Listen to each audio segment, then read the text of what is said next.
हाय, good afternoon. Commodity round up में आप सबका स्वागत है। अगले आधे घंटे डिटेल में पूरे कमोडिटी स्पेस की अपन चर्चा करेंगे। जो सोने को डॉलर का डर लग रहा है, लगातार दबाव गहराता चले जा रहा है। खास तौर पे जब से ट्रम्प साहब के आने की खबर आई है, प्रेशर माउंट होता चले जा रहा है। तो सोने पे किस तरह का आउटलुक है, कब थमेगा ये प्रेशर और यहां से ट्रेड क्या लेना है, इस पे चर्चा। बेस मेटल्स का जो बेस टूट गया है उस पर चर्चा। और इसमें न सिर्फ चाइना के वो फीके स्टिमुलस का असर है, बल्कि ट्रम्प साहब की वुड बी पॉलिसीज की भी दिक्कतें शुमार होती है। कहां बेस मेटल्स में ट्रेड ले सकते हैं, किस तरह की समीकरण बैठ रहे हैं, इस पे बातचीत। और खास तौर पे आज गेहूं पर चर्चा होनी है। इस बार गेहूं की घटी बुआई, क्या कारण है, किस तरह की प्राइसिंग आउटलुक है, इन सब पे चर्चा होगी। और अगर जुड़ चुके हैं तो बताइएगा। ओके, इस समय पहले तो अपन बातचीत करें केडिया साहब से। केडिया एडवाइजरी के डायरेक्टर अजय केडिया साहब हमारे साथ जुड़ते हुए। केडिया साहब, गुड आफ्टरनून, स्वागत है सीएनबीसी आवाज पर आपका। भाई पहले सोना रखिएगा स्क्रीन पर डायरेक्टर साहब। इंटरनेशनल मार्केट, इंडियन मार्केट्स दोनों, मेरे को याद पड़ता है केडिया साहब 2800 के आसपास देखा था इंटरनेशनल मार्केट्स में प्रति आउंस सोने का भाव। आज 2550 के करीब। और मेरे ख्याल से प्राइमरी रीजन वो डॉलर इंडेक्स का लगातार इंच अप करना। मैं इस पे आऊं उससे पहले जो प्राइमरी रीजन है उस पे आता हूं। डॉलर इंडेक्स 103 ऑड लेवल्स के आसपास जब वो आउटकम आना था चुनावों का अमेरिका में, और ऐसे भाग रहे जैसे कोई स्टॉक भागता है। 107 के करीब अब दहलीज पे खड़ा हुआ डॉलर इंडेक्स। ये इंचअप जो होता चले जा रहा है, आप लोग का क्या व्यू बन रहा है इससे? क्योंकि सारे समीकरण कमोडिटीज के जुड़े हुए हैं, इसलिए मैं इससे शुरुआत कर रहा हूं। क्या मूड बन रहा है डॉलर इंडेक्स को देखकर? आप लोग क्या मान के चल रहे हो और कितना इंचअप? कोई रुकने का नाम ही नहीं ले रहा है। नमस्कार। देखिए, कभी भी जब डे स्टार्ट करता हूं तो मैं सबसे पहले डॉलर इंडेक्स ही देखता हूं। और सितंबर के लो से अगर हम देखें, जब हमने 100 का लेवल देखा था, 100 से वन साइडेड ये तेजी आई है जो 106.70 का लेवल छू चुका है। और डॉलर में जब तेजी आती है तो जनरली हम देखते हैं कि सभी कमोडिटी या अदर एसेट क्लास में उसका एक इफेक्ट पड़ता जरूर है। हमने यूरो में फॉल आते हुए देखा, येन में, पाउंड में, सोने में, चांदी में, सभी में फॉल आया। लेकिन अगर सोने की बात करें तो सोने में आप नहीं बोलो कि अगस्त, सितंबर, अक्टूबर, ये 3 महीने लगातार बड़ी तेजी दिखाई थी, जिसके कारण हमने पहले भी डिस्कस किए थे। और अब एक प्रॉफिट बुकिंग भी लग रहा था। तो मुझे लगता है जो मेजर 4 कारण रहेंगे, वो पहला है डॉलर इंडेक्स की तेजी। और मुझे लगता है कि अभी भी ये 107, 107.20 तक जाने की ताकत रखता है एज ऑफ नाउ, क्योंकि बॉन्ड यील्ड में भी हमने चीजें देखे। कल के जो इन्फ्लेशन नंबर आए हैं उसके बाद तो हमने थोड़ा सा और जम देखा, क्योंकि दिसंबर में जो रेट कट की जो प्रोबेबिलिटी है, जो पहले 62% था 2 दिन पहले, अब वो 80% हो चुका है। और कहीं ना कहीं उम्मीद है कि 0.25 का रेट दिसंबर में हो जाएगा। तो मुझे लगता है गोल्ड के लिए ये सारी फैक्टर, एक तो टेक्निकल प्रॉफिट बुकिंग, साथ में डोनाल्ड ट्रंप का आना और पॉलिसीज को लेकर जो अनसर्टेनिटी बनी हुई है, उसका लॉन्ग टर्म में डेफिनेटली गोल्ड को सपोर्ट मिलेगा। बट शॉर्ट टर्म में मुझे लगता है कि हैवी वेट हो चुका था गोल्ड, जिसकी वजह से ये करेक्शन आया। साथ में बिटकॉइन में जो तेजी आई है, वहां से भी ऐसा दिखाई दे रहा है कि पैसा बुलियन से निकलकर उधर भी मूव हुआ है। तो कुल मिला के सारे फैक्टर, टाइमिंग गिरावट है, बट लॉन्ग टर्म अभी भी इंटैक्ट है सोने चांदी में। लॉन्ग टर्म इंटैक्ट है, but for the time being वो प्रेशर दिन पर दिन बढ़ता चले जा रहा है। आज भी सोना आपकी स्क्रीन पे 1% का दबाव, 725 रुपए नीचे भारतीय बाजारों में कामकाज करता हुआ। और हां, यूएस के इन्फ्लेशन प्रिंट आया बढ़ के इन्फ्लेशन का नंबर, पर वो बिल्कुल उम्मीद पे खरा उतरा। हमारा जैसा नहीं रहा कि इन्फ्लेशन उम्मीद से ज्यादा शूट अप कर गया। उससे कॉन्फिडेंस बढ़ गया कि शायद दिसंबर में एक 25 बेसिस पॉइंट्स का और कट, 25-50 में बाजार झूल रहा है, पर लार्जली 25 बेसिस पॉइंट्स के कट की एक्सपेक्टेशन एक और बन रही है। सोने में आपने कहा हाल फिलहाल प्रेशर माउंट होगा। ऐसे में आप लोग केडिया साहब कोई ट्रेड ले रहे हो, बिकवाली करने के मौके अब हैं, या अब वो रिस्क रिवॉर्ड उतना फेवरेबल नहीं है? देखिए, ट्रेडर के पॉइंट ऑफ व्यू से मुझे लगता है कि वॉलेटिलिटी एक्सट्रीम है एज ऑफ नाउ। हम एक ही दिन में हम देख रहे हैं कि 2-2% की भी तेजी मंदी है, हम गोल्ड जैसी कमोडिटीज में आते हुए, और लग भी रहा है जिस से वॉल्यूम बढ़ा हुआ है। बट मुझे लगता है long term view definitely gold के लिए काफी बेहतरीन है। हम भी एक करेक्शन देख रहे थे, बट हाँ, हमारा मानना था कि 75,000 या हम $2,600 तक का एक स्ट्रॉन्ग सपोर्ट था। मार्केट की वॉलेटिलिटी की वजह से आज हम उसके नीचे जरूर देख रहे हैं, but I think long term के लिए 73,500, 73,600 एक अच्छा लेवल है। फेस मैनर में लेके चलिए। ट्रेडिंग पॉइंट ऑफ व्यू से इंट्राडे में मुझे लगता है कि एक सपोर्ट दिखना चाहिए जो 73,500 का रहेगा। तो बिकवाली की सलाह इसलिए नहीं है क्योंकि वॉलेटिलिटी बहुत ज्यादा है, बट आज दिन में मार्केट दबाव में रहेगा। शाम को जो हम पीपीआई के नंबर्स देखेंगे, वहां से मुझे लगता है कि थोड़ा रिलीफ जरूर मिलता हुआ दिखाई देगा, बट 73,500 गोल्ड और इंटरनेशनल में हम 2540-45 के जोन में जाते हुए देख पाएंगे। बट लॉन्ग टर्म के लिए यहाँ पे फेस मैनर में लेना चालू करना चाहिए। यह है सोने पर व्यू।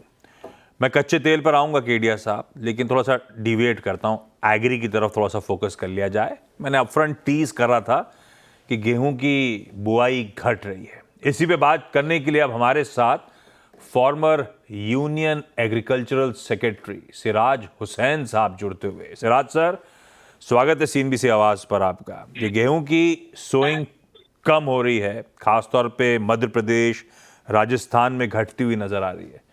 क्या रीजन नजर आता है सिराज सर? देखिए, वहाँ मध्य प्रदेश में और कुछ और एरियाज में बारिश थोड़ा सा लेट होती रही। सितंबर में भी बारिश होती रही, तो उसकी वजह से थोड़ी सी जो जिन एरियाज में धान होता है वहाँ पर थोड़ा सा डिले हुआ। कुछ सोयाबीन का हार्वेस्टिंग डिले हुई। तो अभी कोई ऐसी तशवीश की बात नहीं है, लेकिन एक चीज जो मैटर करती है वो है टेम्परेचर। अभी जितना टेम्परेचर कम हो जाना चाहिए था नॉर्थ वेस्ट इंडिया में, पंजाब, हरियाणा, वेस्टर्न उत्तर प्रदेश में, वो नहीं हुआ है। तो उसकी वजह से भी थोड़ी सी डिले है वीट की सोइंग में। तो फिर इसका प्राइसिंग पे सिराज सर किस तरह का असर आप देख रहे हो? देखिए, अभी इसका कोई इमीडिएट इम्पैक्ट एज सच तो प्राइसिंग पे नहीं है, लेकिन जो गवर्नमेंट के आंकड़े बताते हैं वीट का प्रोडक्शन जितना है उसके हिसाब से तो कोई वीट में इन्फ्लेशन नहीं होना चाहिए, लेकिन काफी इन्फ्लेशन एक कमोडिटी में हो रहा है दूसरी कमोडिटी की सिंपैथी में। तो बहरहाल 10% से ज्यादा फूड इन्फ्लेशन है, which is a matter of concern for the government. और यहाँ से आउटलुक किस तरह का नजर आता है? और वो जो सरकार का प्रोडक्शन का पूरा टारगेट वगैरह था, वो मीटअप होता हुआ नजर आएगा, नहीं आएगा? नहीं आएगा। देखिए, राइस का प्रोडक्शन इस साल बहुत अच्छा होने की उम्मीद है। अभी जिन स्टेट्स में भी हार्वेस्टिंग हो रही है, प्रोक्योरमेंट हो रहा है, वो बहुत अच्छा होगा। बल्कि कुछ स्टेट्स में गवर्नमेंट ने इतना ज़्यादा इंसेंटिव दिया है धान पर, 3100 रुपये पर क्विंटल मध्य प्रदेश में, छत्तीसगढ़ में, इवन उड़ीसा में। तो उसकी वजह से थोड़ा सा डिस्टॉर्शन हो रहा है क्रॉपिंग पैटर्न में, लेकिन अभी कोई ऐसी कम से कम बेसिक सीरियल्स में कोई तशवीश की बात नहीं नजर आती। Okay Siraj sir, thank you so much जुड़ने के लिए। केडिया साहब, बात सही है, बारिश लेट शुरू हुई, लेकिन जब आई तो बढ़िया आई, इवेंचुअली रही तो सपोर्टिव। आप लोग का हाउस व्यू क्या बन रहा है? अब बिल्कुल देखिए, इस बार है ना, ला नीनो जब भी रहता है तो हम देखते हैं कि मॉइस्चर लेवल काफी अच्छा रहता है। हमने पहले के भी फूड ग्रेड प्रोडक्शन अच्छे देखे, जो गवर्नमेंट के टारगेट थे उसके बराबर था। विंटर क्रॉप की भी अगर हम बात करें तो यहाँ पे भी मुझे लगता है बुआई अच्छी रहनी चाहिए, बट सरप्राइजली जिस ढंग से वीट के लिए हम देख रहे हैं वो काफी इंपॉर्टेंट है। बट हमने पल्सेस के अंदर खास करके चने में गवर्नमेंट में ऑलरेडी कंसर्न दिखा है, जहाँ पे हमने गारंटी एमएसपी भी बढ़ता हुआ दिख रहे हैं। चाहे हम राइडी की बात करें, मस्टर्ड की, वहां पे भी हम देख रहे हैं कि इस बार सोइंग अच्छी रहेगी। तो कुल मिला के वीट के लिए काफी सरप्राइज था। जो उम्मीद एकरेज है वो करीबन 15% के आसपास बताया जा रहा है। 41.3 लाख हेक्टेयर के आसपास अभी तक ओवरऑल बना है। खास करके मध्य प्रदेश में सिग्निफिकेंट डिले हुआ है सोइंग को। तो टू अर्ली टू से राइट नाउ, अगला हफ्ता 15 दिन बुआई के जो आंकड़े आएंगे ये काफी इंपॉर्टेंट होंगे। बट कुल मिला के इस बार मौसम अच्छा रहेगा जो वीट को एक्चुअली सपोर्ट करता है। हमने 2 साल पहले सुना भी था, जब गर्मी थी तो वहां पे यील्ड में लॉसेस थे, बट वैसा इस बार दिखाई नहीं दे रहा है। ये ओवरऑल अच्छा रहेगा, बट टाइमिंग प्राइसेस के अंदर मुझे लगता है कि एक थोड़ी बहुत अभी रिसेंटली हमने देखा था 3190 तक का लेवल पहुंच चुका था। जनवरी 2023 में हमने 3250 तक भी भाव को जाते हुए देखा था।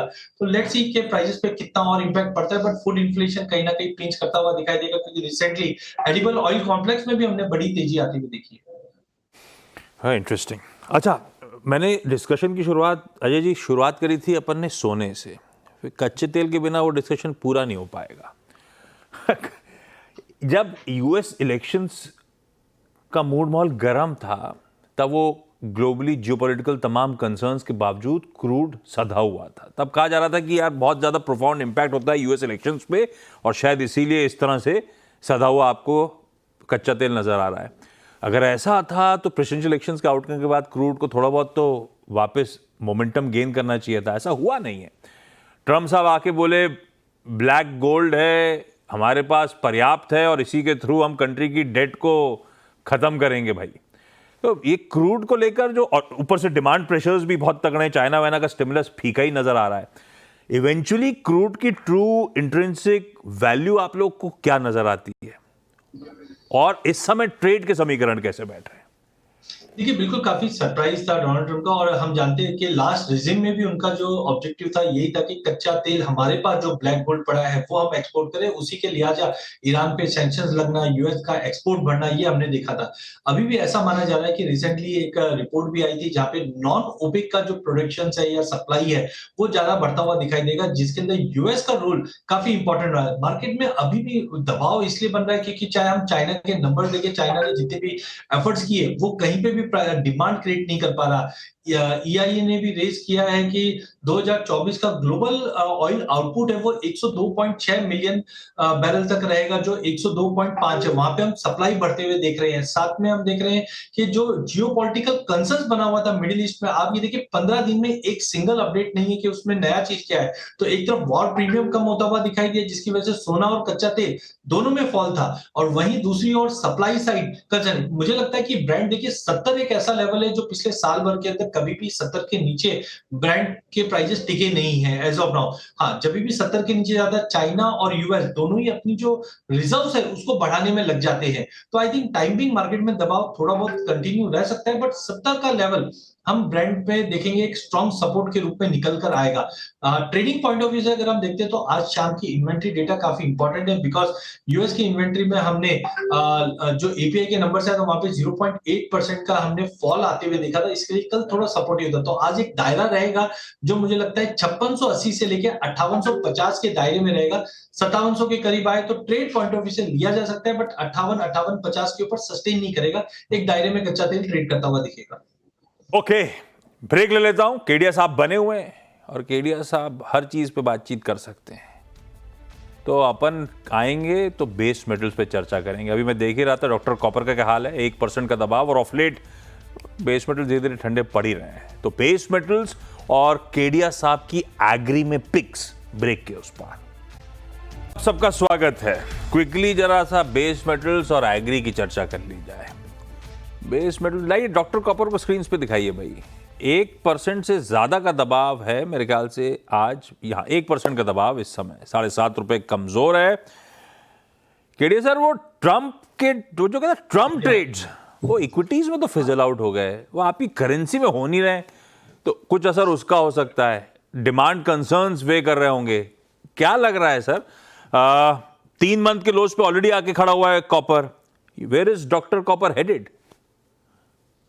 देखिए जी, मुझे लगता है कि सबसे बड़ा फैक्टर है वो चाइना फैक्टर है।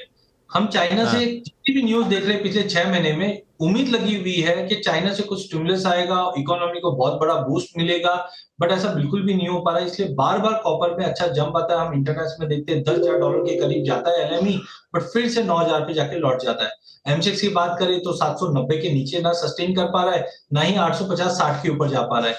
तो सबसे बड़ा अभी जो डर बना हुआ है वो चाइना और यूएस के बीच में ट्रेड वॉर बना हुआ है, क्योंकि ऑलरेडी ये क्लियर कट है कि बाकी इकोनॉमी पे 10% तो 10% जो भी ड्यूटी है है वो डबल कर दिया जाएगा, लेकिन चाइना में 60% की ड्यूटी लगा दी जाएगी। तो उसकी वजह से मार्केट आप देखिए डोनाल्ड ट्रम्प आने के बाद से ही पूरा बेस मेटल है, सभी आइटम्स में हम गिरावट दिख रहे हैं। हाँ, टेक्निकली मार्केट अगर आप देखोगे तो ओवरसोल्ड जोन में $9,000 एलएमई पे इस वक्त चल रहा है, उसके नीचे बिल्कुल सस्टेनेबल लग रहा नहीं है। बट एक हिंट तो चाहिए मार्केट को बाउंस करने के लिए।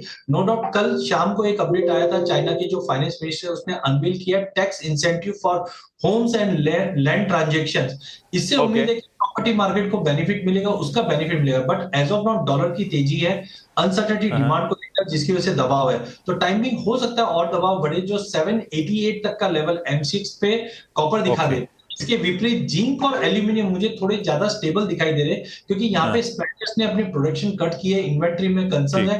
तो यहाँ पे मुझे लगता है 272 का एक अच्छा बेस बन जाएगा जिंक के लिए, और करीबन 232 233 एल्यूमिनियम। बट करंट लेवल से शॉर्ट की सलाह नहीं, थोड़ा वेट एंड वॉच करके चलना चाहिए बेस मेटल में। परफेक्ट। इस लेवल्स पे आप बेचेंगे नहीं, वेट एंड वॉच मोड पे। एग्री में धनिया आज बढ़िया 2% के अपटिक्स दिखा रहा है। जीरा रखिएगा स्क्रीन पे 1.25% के आसपास के गेन्स वहां पर। खैर, एक काम करते हैं, शो की समाप्ति जीरे के तड़के के साथ कर देते हैं। केडिया साहब, क्या करना है? 1.25% गेन ऑलरेडी।